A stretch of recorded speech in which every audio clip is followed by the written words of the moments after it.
Hi, welcome to the Randy Cross Podcast. I'm Randy Cross. It's a fun show tonight. Being joined by the Beast Rider, Ryan Sakamoto. Works out of the Bay Area. Very smart guy. Knows everything you need to know about the 49ers, that's for sure. A side note, he and I have our own little show going on Relevant, the app, Relevnt.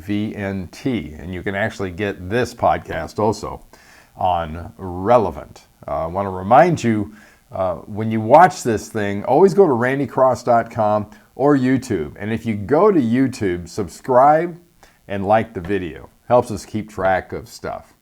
All right, so without any further ado, let's get to Ryan Sakamoto and talk a little college football and NFL.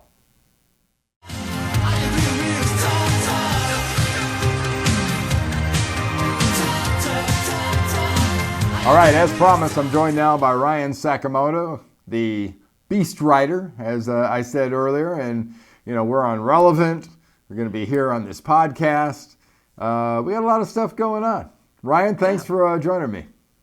Thank you for having me on the show. Always a pleasure working with you and talking to you. It's like surreal to me because I grew up watching you, and it's just every time I talk to you, it's just it's one of those things I get goosebumps because it's like, here I am, and it's actually reality. So thank you so much for thinking highly of me and having me on your show. That's good. No problem at all. How much did I miss in your bio as far as how you want to be introed, by the way? Oh, I think it's fine. You're good. Okay.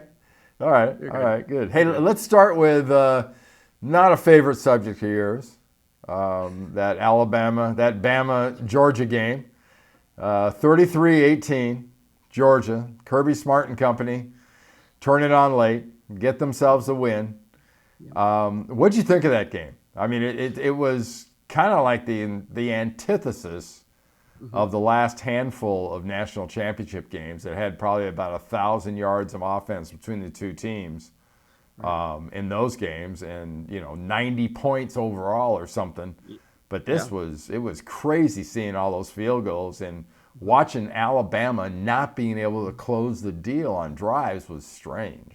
Yeah.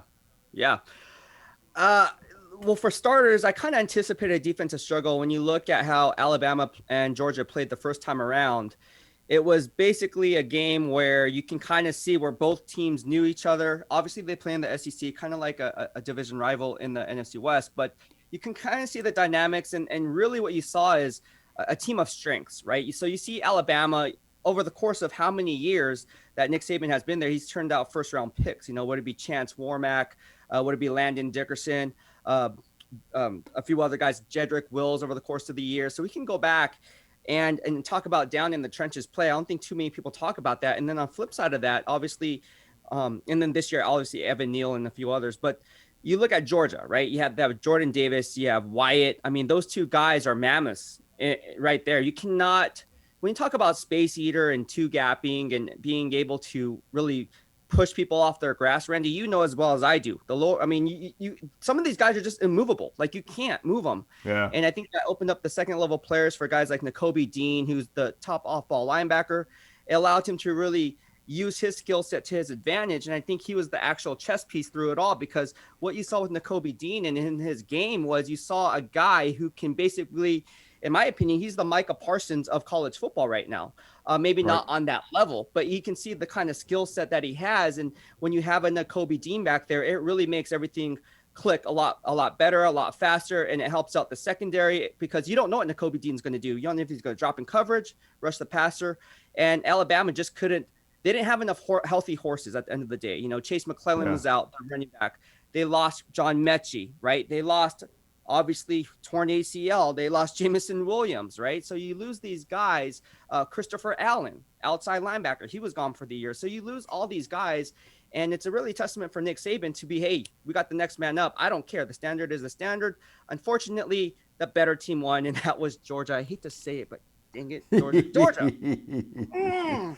Yeah, I'd say the tough thing for me, too, is you become so used to seeing Alabama make the plays.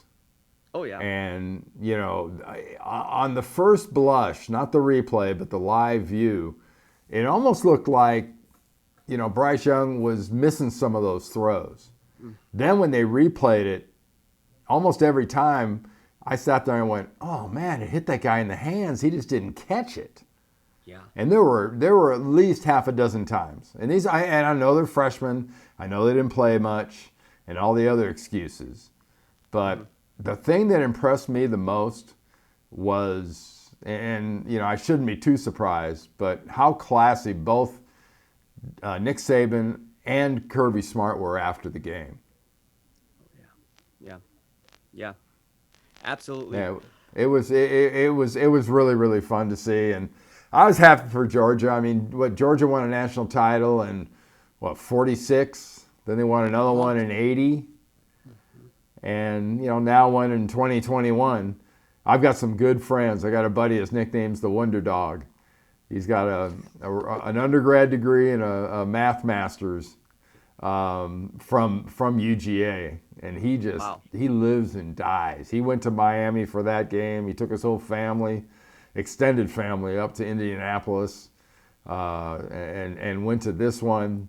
I mean, there are so many hardcore fans in this area that finally, especially if you go back to. You're a Bama guy. That game a few years back when Tua Tagovailoa came in the second half and threw that touchdown pass to Devontae Smith. I mean, and it was setting up to be that kind of game again. It was 8 points, and I was sitting in my home theater watching this with some friends, and I said, "Okay, it's 26-18. They score a touchdown. They go for 2. This is going to be just like Auburn." Right. and they weren't happy at all. They go, I can't do that. Don't even say that. But it didn't quite work out that way. Hey, let's talk a little bit about the NFL. The playoffs are starting. There are, 6 games this weekend? For some reason, the NFL is playing a Monday game, which to me seems like a pretty significant competitive disadvantage for whoever comes out of that game as a winner. But let's start things off with the first game of the day, which is going to be the Raiders and the Bengals. This Raider team is resilient as hell. And Carr's been playing really well. They've got some hellacious skill guys. Can they at least stay with? I mean, Cincinnati's favored by 5.5 points. The over-under is 49, which I guess is about right. The Cincinnati, though, if they start if it gets going crazy, most of those 49 points could be Cincinnati's. Yeah. So I think if it was a close game, Randy, I think it'd be 27-23, somewhere in there, right? Give or take half a point. You talk about having resilience, having heart, and all those outside factors, and then still putting on a product on the field. That's really difficult. Locker room dynamic is key, and when stuff happens, people talk. I mean, people don't say it publicly to people in the media because that would be bulletin board material. But at the end of the day, we're all human. We all talk. We all have an opinion, and so. For a coach to kind of ride the ship and keep it going in the right direction, you hit on the nail. It's very resilient, and I think team chemistry. And you played the game. I obviously played not at that level, but I think I look at team chemistry. Right, it's not so much about collecting talent as it is building a good football team. Right, I'd rather have a team with good team chemistry over a team with all-star players, and who are just like going rogue and doing whatever. So I think that's what you see with the Las Vegas Raiders. The problem with the Las Vegas Raiders is I just don't think they have the horses to keep up with the Cincinnati Bengals. And to your point, this can easily be a blowout as much as everybody anticipates it's going to be a close game. Look, 9 times out of 10, these playoff games and these wild card games have wild finishes, which means they're probably going to be a one-position ball game when it's all said and done.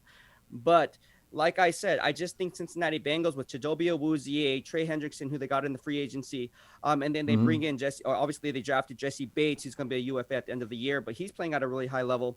Von Bell, they still have him there. So to me, you talk about skill players with the Raiders. You talk about guys like Josh Jacobs, talk about Alabama guys. Zay Jones. I think Zay Jones doesn't get enough credit. I love that guy. That guy's such a ball.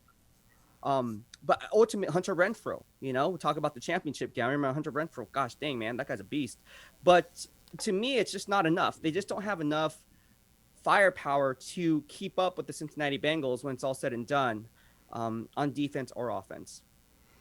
All right, so we agree on that. It's I also think it's going to be the Bengals, and I'm not quite so sure they won't cover that 5 points pretty easy.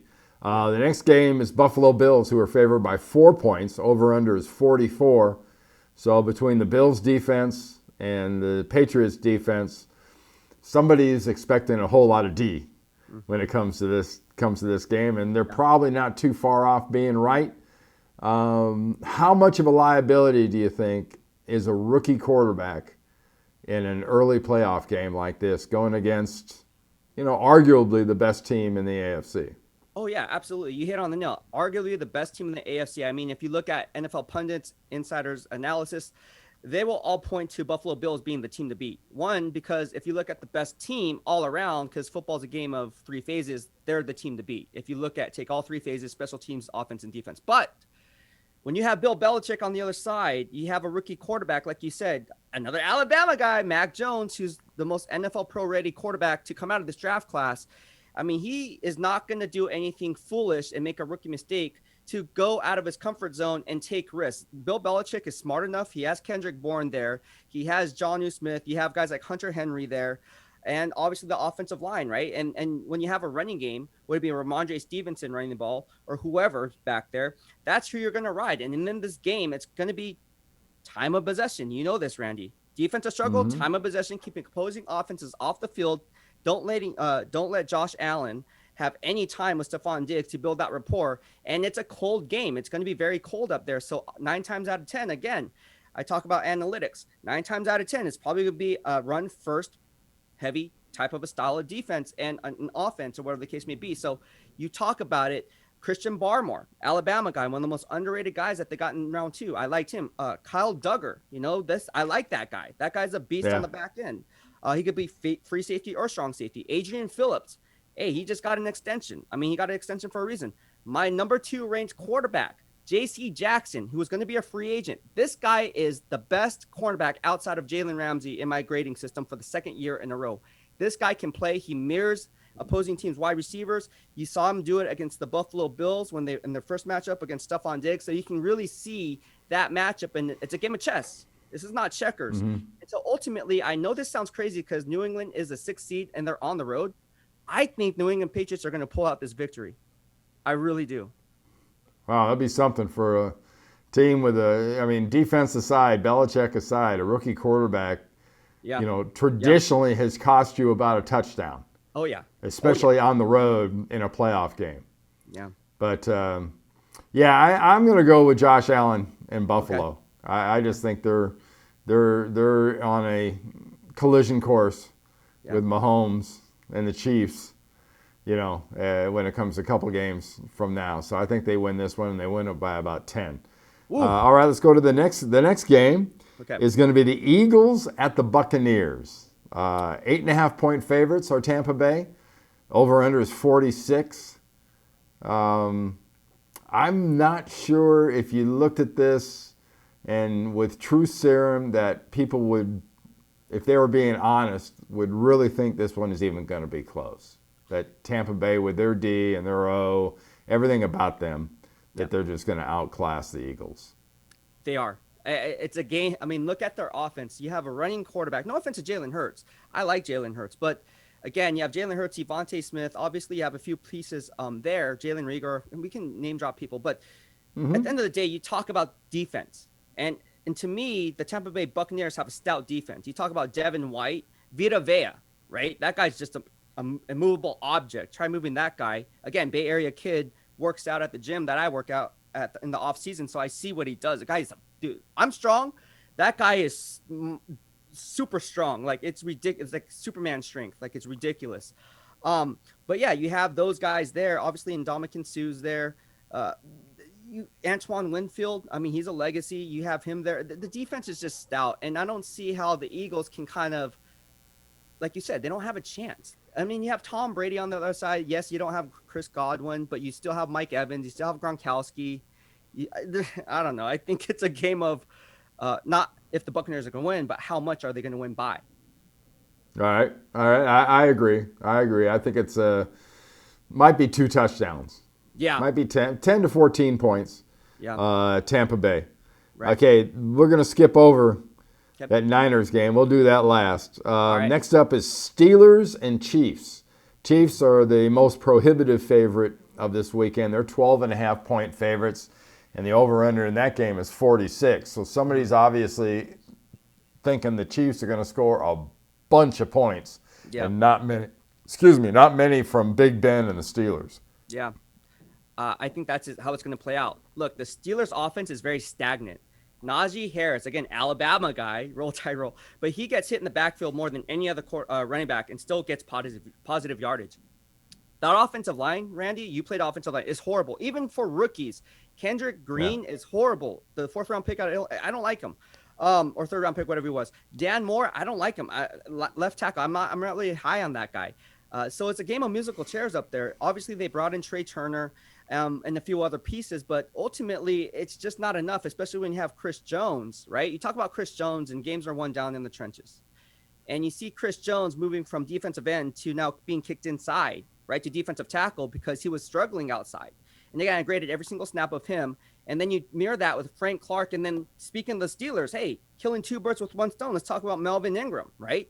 That's a guy who they traded for. And that allowed for Chris Jones to be kicked inside. And now all of a sudden, Steve Spagnuolo has a great defense to go off of. And after the first half of the season, it was like, oh my gosh, this defense sucks. Well, you still have the Honey Badger. You still have pieces in place to really get it done. And I just look at that defense.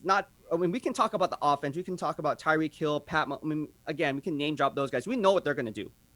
But the Steelers just don't have the horses again to keep up. And ultimately, it's going to come down to, can the Steelers stop the run? And they can't. They're one of the worst run defenses in the NFL. Henry Rondo is not very good. Sorry, Henry, for watching this. You're not very good. You're playing a game of musical chairs up there. You don't have Tyson Alu there. You don't have Stephon Tuitt there. So that's 2/3 of your starting 3-4 defensive line not being there. It's a disaster. It's not going to work. It's done. Sounds like late in, first out for the Steelers. Yes. And I couldn't agree more. I think it's a couple touchdowns. Yeah. And it's not particularly close. All right, the 6th or 5th game on the list should be a hell of a game. Yeah. It's going to be at LA on Monday. It's the Cardinals and the Rams. The Rams are 4-point favorites. The over-under right now is 49.5. That'll probably go up into somewhere into the 50s, and it should be with those two offenses, because as much as defense does figure in on occasion, man, I'll tell you what, if you couldn't stop the Niners last week when you really had to, you're going to be nuts about stopping Kyler Murray and the Cardinals in a playoff game. Yeah. And again, an NFC West game, right? It's a divisional game. And it's so crazy how these games are playing out. But you talk about Kyler Murray. Let's start with him. The guy is a dual threat quarterback to run with his legs. So you always got to account for that. So that by default, Randy, will allow the Arizona Cardinals to dictate what the opposing Rams edge rushers do. Because you can't pin your ears back and get vertical upfield because Leonard Floyd and Von Miller, that's your best attribute. But hey, if you do that and you don't have rush lane integrity, that's a free running lane for Kyler Murray to run all game long. And so at this point, I think if you're Sean McVay, like you said, and you can't stop the Niners, what makes you think you can stop the Arizona Cardinals? To me, there's just too much for the Arizona Cardinals not to win this game. You look at Chandler Jones, right? Chandler Jones is, he's not the same player that he was in New England, but he's still a good football player. Buda Baker, right? Pro Bowl player. So Zaven Collins, you talk about Isaiah Simmons. These guys can run sideline to sideline. And what's good about both those players is in today's NFL, where all the rules are dictated toward a pass-happy league, you're seeing both these players being able to drop back in coverage and then also rush the passer like the Nakobe Dean that we're talking about. That's why they drafted Zaven Collins out of Tulsa. That's why they got Isaiah Simmons out of Clemson, because he can play strong safety, free safety, the slot. And you put that all together, and you have a recipe for success if you're Sean McVay. There's only so much you can do. I just don't think there's enough firepower altogether again for them to come out on top. I'm taking the Cardinals. Yeah, I'm taking the Cardinals too. Though I think it's a 3 or 4 point game. Got that right as far as the spread goes. Okay, that's all of them but one, and a game with a lot of tradition. Yep. Even though, like Kyle Shanahan said, hey, in team meetings, I make Wedding Crashers references, and they don't know what that is. So I'm pretty sure they don't have no idea what the history is of Niners and the Cowboys. Yeah. But the Niners are going to Dallas. Dallas is a 3-point favorite. Biggest over-under of the weekend going in, 51 points right now. I'll go first. I'm going to take the Niners. Yeah. I think against that defense that is built to stop the pass, is built to get after the quarterback, has got some serious dogs with Parsons in them, I think it's a bad matchup for Dallas specifically. And, they're running the ball. The Niners run the ball. They play action. Kyle Shanahan might be the most creative play designer right now in the game with what he's doing. He's got a guy like Debo. It's easy to be creative when you got a guy like Debo. But, I think the Niners do take it. I think the Niners win this game. It's fairly close, one of those 3 to 5 point games. Mm-hmm. But, it's sorry, Niner fans. Jimmy G's going to play, and he's going to probably play well, which means your guy Trey isn't going to get a chance to play, at least for right now. So, wait, he'll be there. Yeah. But after that performance last week, I wouldn't see any reason to, change anything, get off any horses, and decide to do something different. That's not a good formula. And at Dallas, there's not a better place to win a game than at Dallas. I never did, and but I think this generation of Niners will get a chance to do it. Yeah, I agree with you. I'm going to take the Niners. I think both 6 seeds in each conference, you have the Patriots and the Niners. I think both of those are going to be upsets. I think the Niners are going to win, just like you said. It presents a bad matchup problem. Look, Michael Gallup is out. You still have CeeDee Lamb. You still have Amari Cooper there. You have Dalton Schultz at the tight end there. Obviously, one of the most the best offensive line, or arguably one of the better offensive lines in all of football, with La'el Collins and Zach Martin there and all these other pieces. But you talk about it. The defense, you talk about the offense, you talk about speed, Randy, right? Outside zone runs, right? You stretch the defense horizontally, not vertically. These guys get gassed. Micah Parsons, you take him out of his comfort zone. That's going to be the chess piece. I think people are hoping Micah Parsons, and no offense, Micah Parsons, I mean, you're going to get my vote for defensive player, rookie of the year, but you can take him out of his element, because what they like to do, and again, I graded every single snap of him, what they like to do, and I'm going to talk about it on our podcast as well, they like to mirror match a lot. And based on what I see with Micah Parsons is, yes, he can be used as an edge rusher, but you can neutralize that because he's a smaller guy, right? He's small. If you have another offensive tackle in there and you just impose your will, and again, get people off their grass, get them moving in one direction, and that allows Elijah Mitchell to have the cutback lane, that's free real estate to work with. And then, again, you talk about Deebo Samuel. It's easier with Deebo Samuel. And then we're not even talking about George Kittle down the seams, right? So, again, you talk about Kyle Shanahan being smart, arguably the best offensive coordinator in the game. I agree with you. He sets up a lot of stuff to where teams are in compromised positions. Now, they have Trayvon Diggs. But, again, to me, Trayvon Diggs is not a first-team All-Pro player. Now, he's the best ball-hawking defensive back in the game, but he gives up a lot. He bites a lot on double moves, and he takes risks. When you do that, and Kyle Shanahan understands this, you can turn his weakness or his strength into a weakness, because now what you can do is, you can run play action pass. He comes up, and then you beat him on a post or whatever the case may be. So I'm taking the Niners as well. I think it's going to be close. I'm taking the Niners. All right, so we don't agree on the Bills and Patriots. You got the Patriots, I got the Bills, but we both have the Bengals. We both have the Bucks, we both have the Niners, we both have the Chiefs, and we both have the Cardinals. It's going to be a fun weekend, and Green Bay and Tennessee can sit home and watch it and, just rest up. And we'll see if that rest is actually an advantage or a disadvantage, because now we got a whole week of listening to those stupid articles about rust or rest after having a bye. Hey, Ryan, thanks, man. What's that? What do you think, real fast? What do you think? Did you prefer, as a player, did you prefer that bye week, or did you prefer playing to keep that momentum going?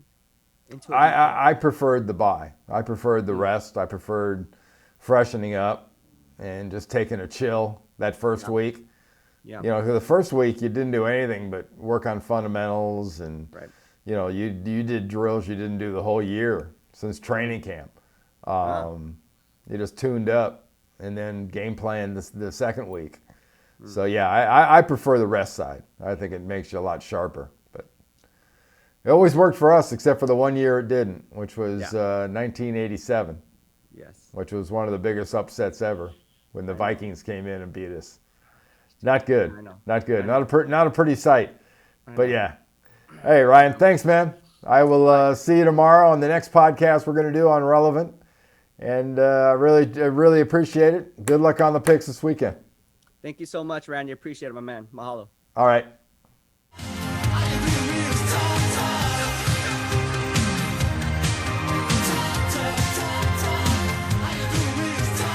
Well, thank you to Ryan. That was kind of fun stuff. You see, we do a little work together. Almost seems like we know each other, doesn't it? Great. We're going to do a feel-good story of the week right now. And this is a pretty special one. I think you'll really enjoy it. Check it out. Right round his neck, really tight round his neck. So it was really bad. Nothing seems to be broken, which is a bit of a miracle. We're just trying now to cut it out as quick as we can, because it's very stuck at the moment. It's a real mess. Just cut that one next to my finger. Okay, I think this is the last one. So Abby, hopefully, has delivered the last blow. I think there's a few, no, it's not even tight around his front legs. Poor little fella. What a mess he was. He's a lovely little cub. So one back leg's very swollen where it's been hanging upside down, but it's not broken, which is a miracle. He's obviously not feeling terribly happy about life. Right, I'm just going to get him back, get him some fluids, so he can have a bit of a chance to rest. Already he's moving around in the cage. So today's a fantastic day for us, because it's the day we finally get to release our netting cub. Needed a bit of time and the company of his own kind just to really learn how to be a fox. So he's been with one of our release groups now for a couple of months, and the day has finally come that they can start their journey back to the wild. In your own time, guys. Nice and gently. Come on, guys. So they're just getting used to their new pen. A bit stressed at first. Everything is very new, very unsure. But they'll stay in here for a few weeks. We'll feed them in here, and then we'll open the door to continue to feed them and slowly reduce that food, just to slowly give them a nice introduction back to the wild. There will be 3 foxes once more, and hopefully we'll never see them again.